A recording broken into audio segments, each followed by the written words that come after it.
السلام علیکم ورحمۃ اللہ تعالی وبرکاتہ۔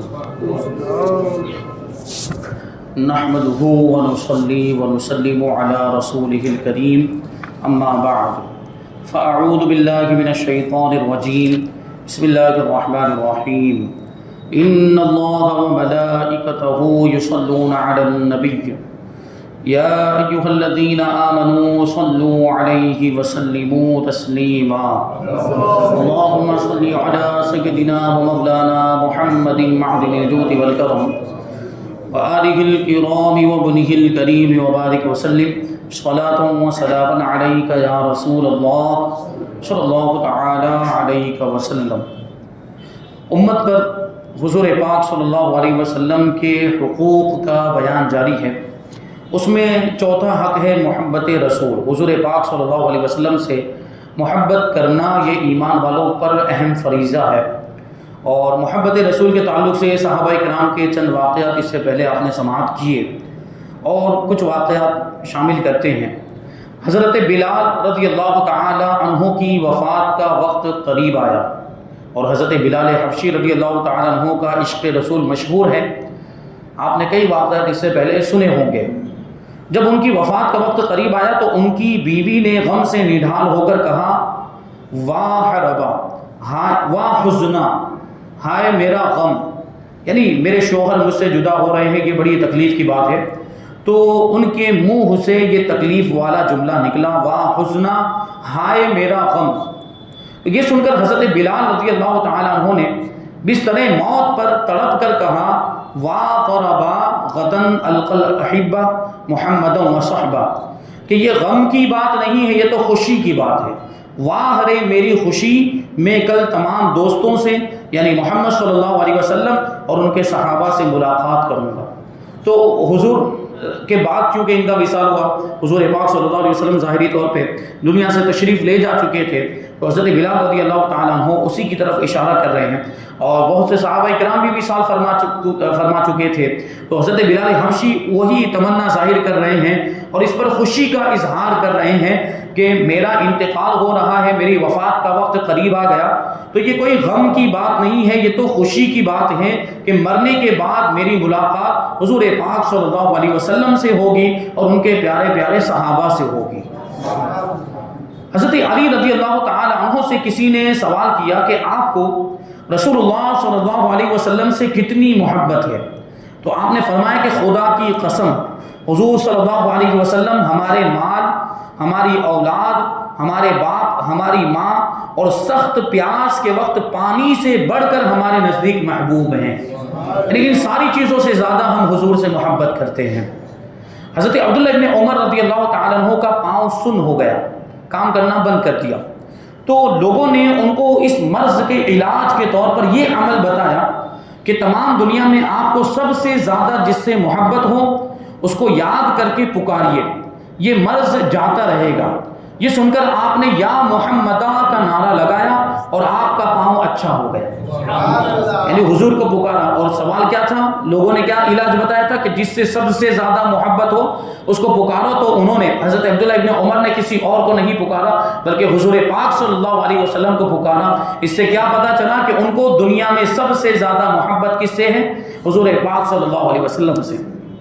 حضرت انس ابن مالک رضی اللہ تعالیٰ عنہ کا بیان ہے کہ ایک درزی نے حضور صلی اللہ علیہ وسلم کی دعوت کی، تو میں بھی ساتھ میں تھا، اور جو کی روٹی اور شوربہ آپ کے سامنے لایا گیا جس میں خشک گوشت کی بوٹیاں اور کدو کے ٹکڑے پڑے ہوئے تھے۔ میں نے دیکھا کہ حضور صلی اللہ علیہ وسلم پیالے کے اطراف سے کدو کے ٹکڑے تلاش کر کے تناول فرماتے تھے، کیونکہ حضور کو کدو بڑا پسند تھا، اس لیے حضور پاک صلی اللہ علیہ وسلم کدو کو ڈھونڈ ڈھونڈ کے پیالے میں سے اس کو تناول فرما رہے تھے۔ حضرت انس کہتے ہیں اسی لیے میں اس دن سے کدو کو ہمیشہ محبوب رکھتا ہوں، یعنی میں نے جب دیکھا کہ حضور کو کدو سے محبت ہے تو پھر مجھے بھی کدو سے محبت ہو گئی، کہ جو حضور کو پسند وہ ہم کو پسند، جو حضور کو ناپسند وہ ہم کو بھی ناپسند۔ منقول ہے کہ روایت ہے کہ حضرت امام ابو یوسف جو امام اعظم ابو حنیفہ رضی اللہ تعالیٰ عنہ کے شاگرد ہیں، ان کے سامنے اس روایت کا ذکر آیا، کدو حضور پاک صلی اللہ علیہ وسلم کو بہت پسند تھا، یہ بات آپ کے سامنے ذکر کی گئی، تو اس مجلس میں ایک شخص نے سن کر یہ کہہ دیا انا ما احبہ، کہ مجھ کو تو نہیں ہی پسند۔ دیکھیں یہاں پہ موقع محل کے اعتبار سے کہ اگر کسی اور موقع پر پوچھا گیا ہوتا یا حضور پاک صلی اللہ علیہ وسلم کی پسند ناپسند کی وہاں پر بات نہ ہوتی اور کوئی یہ کہہ دیتا کہ مجھے کدو نہیں پسند، مجھے لوکی نہیں پسند، مجھے دودھی نہیں پسند، تو وہاں یہ نہیں کہا جاتا اور اس کا تعلق نہیں، اتنا سخت حکم نہیں ہوتا۔ لیکن یہاں دیکھیں یہ روایت ذکر کی گئی، یہ بات پہلے بیان کی گئی کہ حضور کو کدو پسند تھا، پھر اس کے مقابلے میں یہ کہنا کہ مجھے پسند نہیں، معاذ اللہ، کہ حضور کی پسند کے مقابلے میں ایسی چیز جو حضور کو پیاری تھی اس سے نفرت کا اظہار کرنا۔ تو حضرت امام ابو یوسف رضی اللہ تعالیٰ عنہ جلال میں آ گئے اور انہوں نے تلوار کھینچ لی اور فرمایا جدد الایمان وَإِلَّا لَأَقْتُلَنَّكَ، کہ اپنے ایمان کی تجدید کرو، پھر سے کلمہ پڑھو ورنہ میں تمہاری گردن اڑا دوں گا، میں تمہیں قتل کر دوں گا۔ کیونکہ حضور کی پسندیدہ چیز سے نفرت کرنا یہ ایمان کی کمزوری کی علامت ہے۔ جو حضور کو پسند وہ ہمیں بھی پسند ہونا چاہیے۔ کبھی ایسا ہوتا ہے کہ طبیعت نہیں جاتی، کچھ چیزیں نہیں پسند ہوتی، لیکن اگر ہمیں معلوم ہے، ہمیں ان چیزوں کے بارے میں علم ہے جو حضور کو پسند تھی، تو اگر ہماری طبیعت نہ بھی چاہ رہی ہو اس سے نفرت کا اظہار نہیں کرنا چاہیے، کہ جو چیزیں حضور کو پسند تھی وہ کبھی بھی بری ہو ہی نہیں سکتی، وہ کبھی بھی نفرت کے لائق ہو ہی نہیں سکتی۔ حضور پاک صلی اللہ علیہ وسلم کی محبت کا تقاضا یہ ہے کہ جو چیزیں حضور کو پسند ہیں، جس سے حضور محبت کرتے تھے، وہ ہمیں بھی محبوب ہونی چاہیے۔ اور اگر کسی اور وجہ سے، جیسے یہ کھانے وغیرہ کی چیزوں میں ایسا ہوتا ہے، اکثر بہت سے لوگوں کو کچھ چیزیں پسند نہیں ہوتی، سبزیوں کے اندر بہت سی چیزیں، جیسے کدو یا دودھی لوکی ہی کا معاملہ لے لو، بہت سے لوگ نہیں کھاتے، تو اگر نہیں کھاتے تو نہ کھائیں لیکن اس سے نفرت کا اظہار بھی نہ کریں۔ تو یہ بات ہے۔ حضرت عبدہ بنت خالد بن معدان کا بیان ہے کہ ہر رات حضرت خالد بن معدان رضی اللہ تعالیٰ عنہ جب اپنے بستر پر لیٹتے تو انتہائی شوق و اشتیاق کے ساتھ حضور صلی اللہ علیہ وسلم اور آپ کے اصحاب کبار، یعنی بڑے بڑے صحابہ کرام مہاجرین و انصار کو نام لے لے کر یاد کرتے اور یہ دعا مانگتے، یا اللہ میرا دل ان حضرات کی محبت میں بے قرار ہے اور میرا اشتیاق، میرا شوق اب حد سے بڑھ چکا ہے، لہٰذا تو مجھے جلد وفات دے کر ان لوگوں کے پاس پہنچا دے۔ اور یہی کہتے کہتے ان کو نیند آ جاتی تھی، اور کو شاعر نے کیا کہا ہے کہ میں سو جاؤں یا مصطفیٰ کہتے کہتے، کھلے آپ صلی علیہ کہتے کہتے۔ تو یہ صحابہ کرام حضور سے اتنی والہانہ محبت کرتے تھے۔ واضح رہے کہ محبت رسول صلی اللہ علیہ وسلم کا دعویٰ کرنے والے تو بہت لوگ ہیں، مگر یاد رکھیں کہ اس کی چند نشانیاں ہیں، محبت کی نشانیاں ہوتی، تو حضور کی محبت کی بھی چند نشانیاں ہیں جس کو دیکھ کر اس بات کی پہچان ہوتی ہے کہ واقعی جو دعویٰ کر رہا ہے اس کے دل میں محبت رسول کا چراغ روشن ہے بھی یا نہیں، واقعی دل سے محبت کرتا ہے یا صرف زبانی دعویٰ ہے۔ تو ان علامتوں میں سے چند علامتیں یہ ہیں۔ پہلے نمبر پر کہ آپ کے اقوال و افعال کی پیروی کرے، حضور نے جو کچھ بھی فرما دیا اور حضور نے جو کچھ بھی کیا اس پر عمل کرے، آپ کی سنتوں پر عمل کرے، آپ کے اوامر و نواہی کی فرما برداری کرے، یعنی جو حضور نے جن چیزوں کے کرنے کا حکم دیا وہ کرے اور جن چیزوں سے رکنے کا حکم دیا ان چیزوں سے رک جائے۔ غرض ہے کہ شریعت مطہرہ پر پورے طور پر عامل ہو جانا یہ حضور سے محبت کی ایک علامت ہے۔ دوسری علامت کہ آپ کا ذکر شریف بکثرت کرنا، اٹھتے بیٹھتے سوتے جاگتے ہر موقع پر جب بھی موقع ملے، جب بھی فرصت ملے حضور کا تذکرہ کرتا ہی رہے۔ بہت زیادہ درود شریف پڑھنا، آپ کے ذکر کی مجالس مقدسہ مثلا میلاد شریف اور دینی جلسوں کا شوق اور ان مبارک مجلسوں میں حاضری دینا یہ بھی حضور سے محبت کی علامت اور نشانی ہے۔ تیسری علامت حضور صلی اللہ علیہ وسلم اور تمام ان لوگوں اور ان چیزوں سے محبت اور ان کا ادب و احترام کرنا جن کو رسول اللہ صلی اللہ علیہ وسلم سے نسبت اور تعلق حاصل ہے، مثلا صحابہ کرام، ازواج مطہرہ، اہل بیت اطہار، شہر مدینہ، قبر انور، حضور کا روضہ پاک، مسجد نبوی، آپ کے آثار شریفہ یعنی حضور کے تبرکات، حضور کے جسم مبارک سے تعلق رکھنے والی چیزیں، حضور کا جبہ مبارک، حضور کا امامہ شریف، حضور کا عصا مبارک اور حضور کے بال مبارک، ان ساری چیزوں سے محبت کرنا اور ان کا ادب و احترام کرنا، اور مشاہد مقدسہ جہاں جہاں حضور تشریف لے گئے اور وہ جگہیں، وہ مقامات جن سے حضور کو نسبت ہے، حضور سے جن کو نسبت ہے، اور قرآن مجید اور احادیث مبارکہ سب کی تعظیم و توقیر اور ان کا ادب و احترام کرنا۔ چوتھی علامت حضور صلی اللہ علیہ وسلم کے دوستوں سے دوستی اور حضور کے دشمنوں سے یعنی بد مذہبوں سے بد دینوں سے دشمنی رکھنا، یہ بھی حضور سے محبت کی علامت ہے۔ پانچویں علامت، دنیا سے بے رغبتی اور فقیری کو مالداری سے بہتر سمجھنا، اس لیے کہ رسول اللہ صلی اللہ علیہ وسلم کا ارشاد ہے کہ مجھ سے محبت کرنے والے کی طرف فقر و فاقہ یعنی محتاجی اس سے بھی زیادہ جلدی پہنچتا ہے جیسے کہ پانی کا سیلاب اپنے منتہا کی طرف، اپنی انتہا کی طرف پانی کا سیلاب پہنچتا ہے، اس سے بھی زیادہ تیزی کے ساتھ مجھ سے محبت کرنے والے کی طرف فقر و فاقہ پہنچتا ہے، یعنی آزمائش ہوتی ہے اس کی۔ یہ چوتھا جو حق تھا امت پر حضور پاک صلی اللہ علیہ وسلم کا، اس کا بیان مکمل ہوا۔ پانچواں حق ہے تعظیم رسول، کہ جو حضور سے محبت کرتا ہے، جو حضور کا امتی، تو وہ حضور کی تعظیم کرے گا۔ حضور کی تعظیم ہم پر لازم و ضروری، حضور کا ادب و احترام ہم پر فرض ہے۔ فرماتے کہ امت پر حضور صلی اللہ علیہ وسلم کے حقوق میں سے ایک نہایت ہی اہم اور بہت ہی بڑا حق یہ بھی ہے کہ ہر امتی پر فرض عین ہے، یعنی انتہائی ضروری ہے کہ حضور اکرم صلی اللہ علیہ وسلم اور آپ سے نسبت و تعلق رکھنے والی تمام چیزوں کی تعظیم و توقیر اور ان کا ادب و احترام کرے،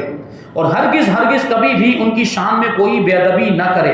احکم الحاکمین پروردگار عالم کا فرمانے والا شان ہے، انا ارسلناک شاہدا ومبشرا ونذیرا لتؤمنوا باللہ ورسولہ وتعزروہ وتوقروہ وتسبحوہ بکرۃ واصیلا، کہ بے شک ہم نے تمہیں بھیجا حاضر و ناظر بنا کر اور خوشخبری دینے والا اور ڈر سنانے والا، تاکہ اے لوگو تم اللہ اور اس کے رسول پر ایمان لاؤ اور رسول کی تعظیم و توقیر کرو اور صبح و شام اللہ کی تسبیح بیان کرو، اللہ کی پاکی بولو۔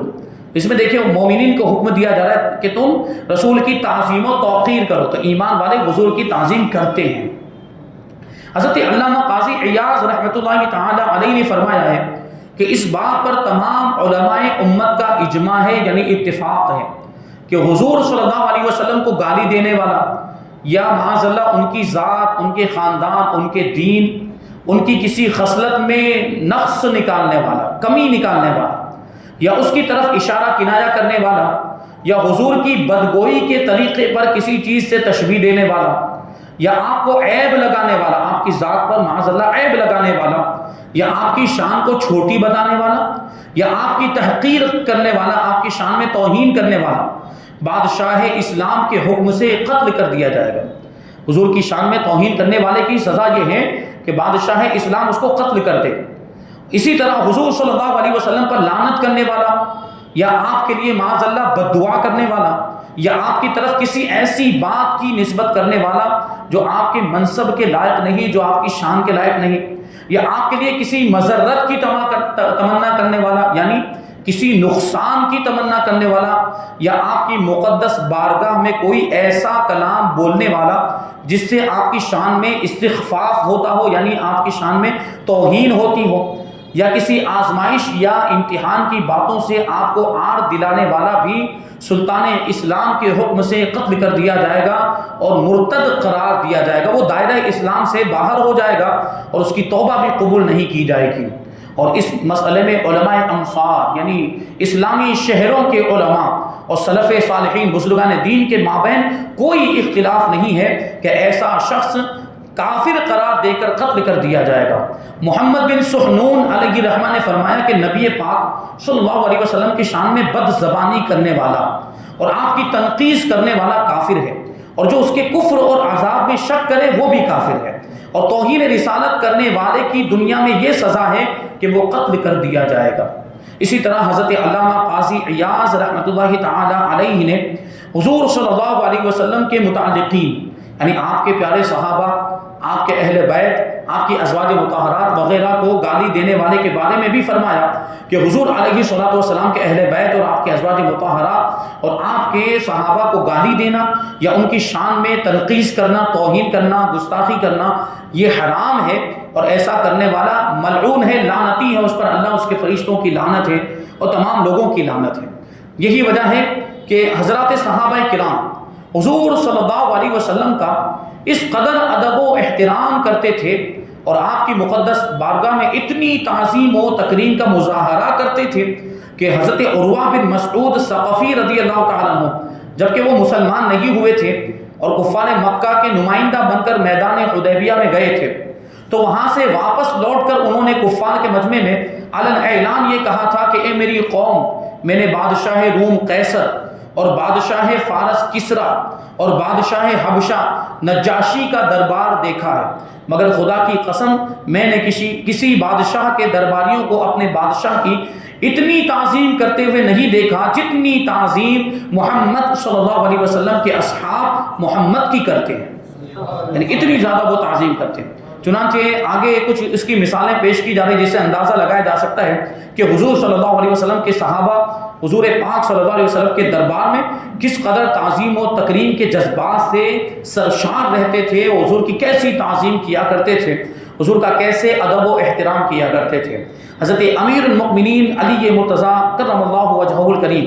حاضرین مجلس کے ساتھ حضور صلی اللہ علیہ وسلم کی سیرت مقدسہ کا تذکرہ کرتے ہوئے ارشاد فرماتے ہیں کہ جس وقت آپ کلام فرماتے تھے تو آپ کی مجلس میں بیٹھنے والے صحابہ کرام اس طرح سر جھکا کر خاموشی اور سکون کے ساتھ بیٹھے رہا کرتے تھے گویا ان کے سروں پر پرندے بیٹھے ہوں۔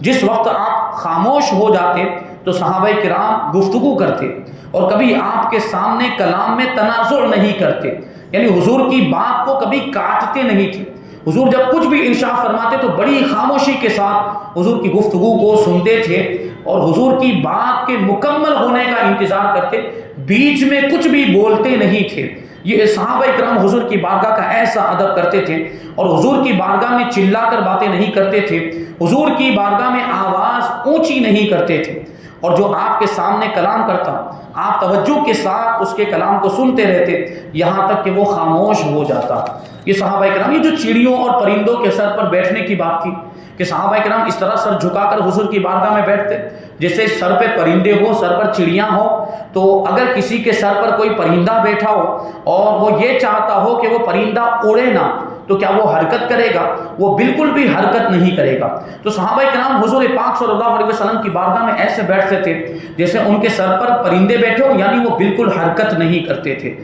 بالکل ہماقن گوش ہو کر پوری توجہ کے ساتھ حضور پاک صلی اللہ علیہ وسلم کی گفتگو کو، حضور کی پیاری پیاری باتوں کو اور احادیث مبارکہ کو صحابہ کرام سماعت کرتے تھے اور ان کو یاد کر کے پھر دوسروں تک پہنچاتے تھے۔ حضرت عمرو بن عاص رضی اللہ تعالیٰ عنہ نے اپنے بستر موت پر اپنے صاحبزادے سے اپنی زندگی کے 3 دور کا تذکرہ فرماتے ہوئے ارشاد فرمایا کہ میری پہلی حالت یہ تھی کہ میں کفر کی حالت میں سب سے زیادہ رسول اللہ صلی اللہ علیہ وسلم کا جانی دشمن تھا،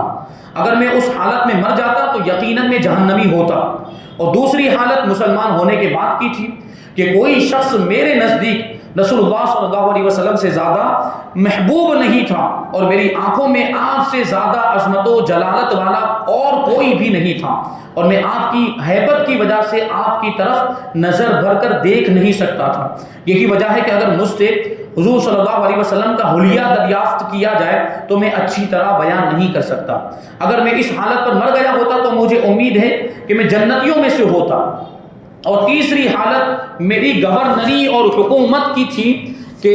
جس میں مجھے اپنا حال معلوم نہیں، یعنی حکومت میرے حوالے کی گئی، مجھے گورنر بنا دیا گیا اور میں حاکم بن گیا، اس لیے اب وہ جو گورنر کے معاملات ہوتے ہیں اور حکومت جب آتی ہے تو کچھ نہ کچھ کیفیت تبدیل ہوتی ہے، تو اس حالت کے بارے میں کچھ نہیں کہہ سکتا اور اس حالت کے بارے میں مجھے کچھ بھی نہیں معلوم۔ تو دیکھیں اس سے حضرت عمرو بن عاص رضی اللہ تعالیٰ عنہ کا عشق رسول اور وہ حضور پاک صلی اللہ علیہ وسلم کی کیسی تعظیم کرتے تھے اس کا ہمیں پتہ چلتا ہے اور اس کا اندازہ ہم اس سے لگا سکتے ہیں۔ امیر المؤمنین حضرت عثمان ابن عفان رضی اللہ تعالیٰ عنہ نے حضرت قباس بن اشیم سے پوچھا کہ تم بڑے ہو یا رسول اللہ صلی اللہ علیہ وسلم بڑے ہیں؟ یعنی حضرت عثمان غنی رضی اللہ تعالیٰ عنہ نے عمر کے اعتبار سے پوچھا تھا حضرت قباس بن اشیم سے کہ آپ کی عمر زیادہ ہے یا رسول اللہ کی عمر زیادہ ہے؟ اور حضرت قباس ابن اشیم یہ عمر میں حضور سے بڑے تھے، لیکن دیکھیں وہ کیسا عشق والا جواب دیتے ہیں۔ حضرت قباس رضی اللہ تعالیٰ عنہ نے کہا کہ بڑے تو رسول اللہ صلی اللہ علیہ وسلم ہی ہیں مگر میری پیدائش حضور سے پہلے ہوئی ہے، یعنی بس میری عمر زیادہ ہے ورنہ مرتبہ تو بڑا حضور ہی کا ہے۔ یہ ادب کا تقاضا، وہ چاہے تو یہ کہہ سکتے تھے کہ میں عمر میں حضور سے بڑا ہوں، لیکن یہ بڑا لفظ بولنا بھی ان کو گوارا نہ ہوا، اور انہوں نے یہ کہا کہ بڑے تو حضور ہی ہیں بس میری تو پیدائش حضور سے پہلے ہو گئی ہے۔ حضرت برا بن عازب رضی اللہ تعالیٰ عنہ کہتے ہیں کہ میں حضور اکرم صلی اللہ علیہ وسلم سے کچھ دریافت کرنے کا ارادہ رکھتا تھا، کچھ پوچھنے کا ارادہ رکھتا تھا، مگر کمال ادب اور آپ کی ہیبت سے برسوں تک دریافت نہیں کر سکتا تھا، یعنی برسوں گزر جاتے تھے لیکن میں حضور سے وہ بات پوچھ نہیں پاتا تھا، حضور کی ہیبت کی وجہ سے، حضور کی تعظیم اور توقیر کی وجہ سے۔ یہ صحابہ کرام کا ادب۔ اب یہاں سے آثار شریفہ کی تعظیم، حضور پاک صلی اللہ علیہ وسلم کے تبرکات کی تعظیم اور اس سے تعلق رکھنے والی کچھ باتیں، اور پھر اس کے بعد مدح رسول، حضور پاک صلی اللہ علیہ وسلم کی تعریف، حضور کی نعتیں پڑھنا، حضور کی خوبیاں بیان کرنا، یہ بھی ایمان والوں پر حضور کا حق ہے۔ تو انشاءاللہ تبارک و تعالیٰ ہم اس کو آئندہ درس میں شامل کریں گے۔ اللہ تبارک و تعالیٰ کی بارگاہ میں دعا ہے کہ جو کچھ بھی بیان ہوا اس پر ہم سب کو عمل کرنے کی توفیق عطا فرمائے۔ صحابہ کرام کی طرح ہمیں بھی حضور پاک صلی اللہ علیہ وسلم کی تعظیم اور توقیر کرنے، آپ کا ادب و احترام کرنے کی توفیق عطا فرمائے۔ حضور پاک صلی اللہ علیہ وسلم کی سچی پکی محبت ہم سب کے دلوں میں پیدا فرمائے۔ وما علینا الا البلاغ۔